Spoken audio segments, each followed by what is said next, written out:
So here we are. The stock market continues to tumble, and people are panic selling like Dwight is conducting a fire drill. Fire safety talk? And nobody paid any attention.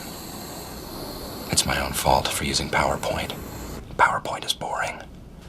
People learn in lots of different ways, but experience is the best teacher.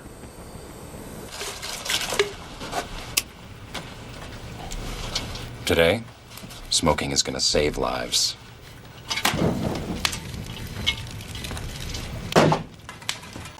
Meanwhile, electric vehicles, those things we were told would save the planet, are randomly catching fire like they're auditioning for a Michael Bay movie.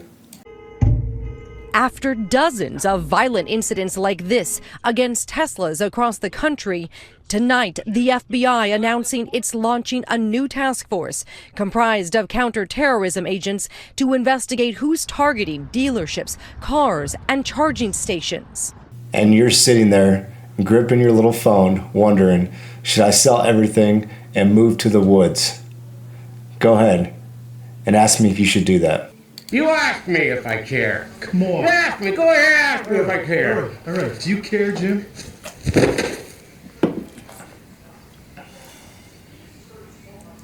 Yeah. Yeah, go ahead, ask me. I just asked you. What? First, let's start with some political news and see if it can shed some light on the subject. Why are you coming down? Voting?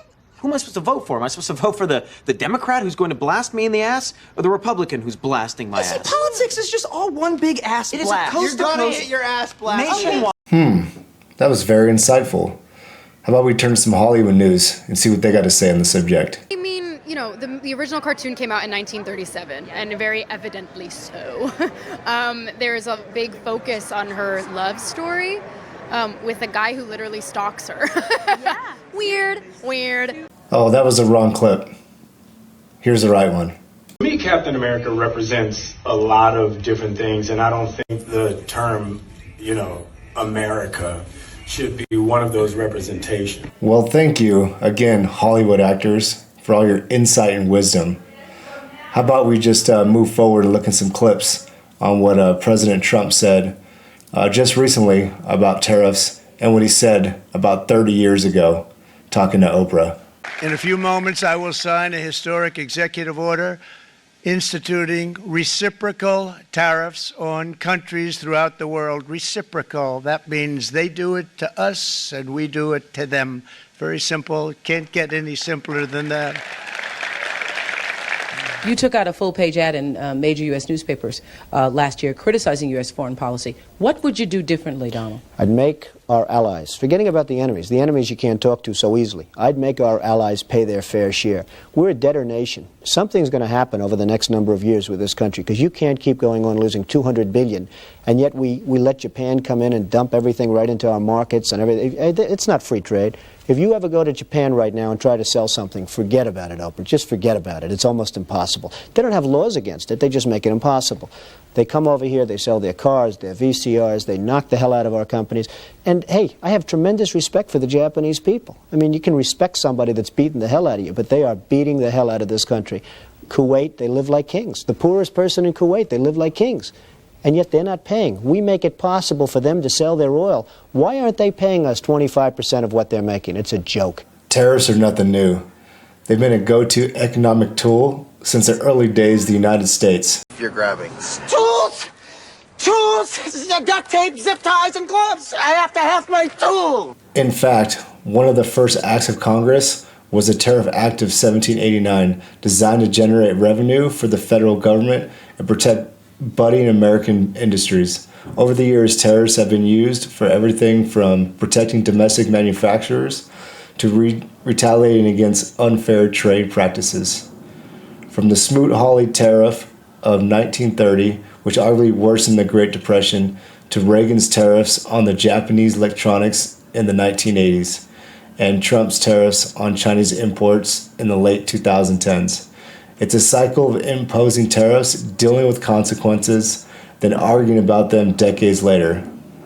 What's happening now? Just the latest round in a centuries-old economic boxing match. Well, here's the truth. You probably shouldn't panic sell. You should probably stay calm, relax, and hold the line, and maybe even buy the dip. But let's be real. You're going to do the exact opposite. Smell something, Rabbit? Fear. You're going to sell. You're going to freak out. I'm freaking out, man. And then you'll probably buy back in when things are overpriced.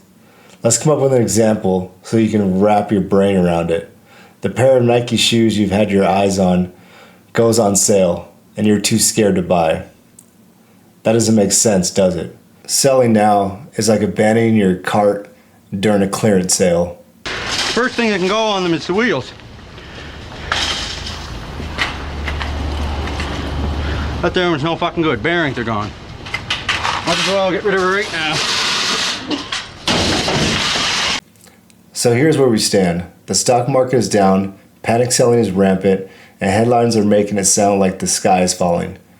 But here's the thing. You only lock in losses if you sell. Markets are cyclical.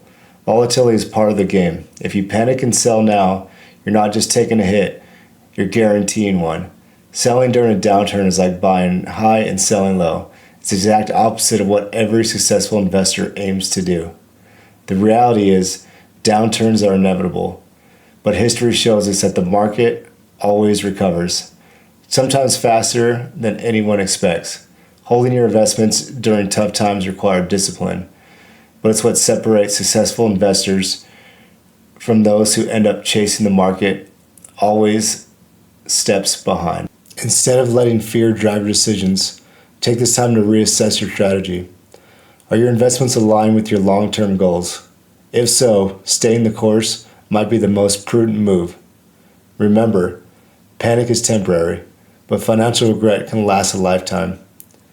Take a deep breath, stick to your plan, and recognize that what feels like chaos today is often just part of the natural ebb and flow of the market. Stay focused, stay calm, and make decisions based on strategy, not fear.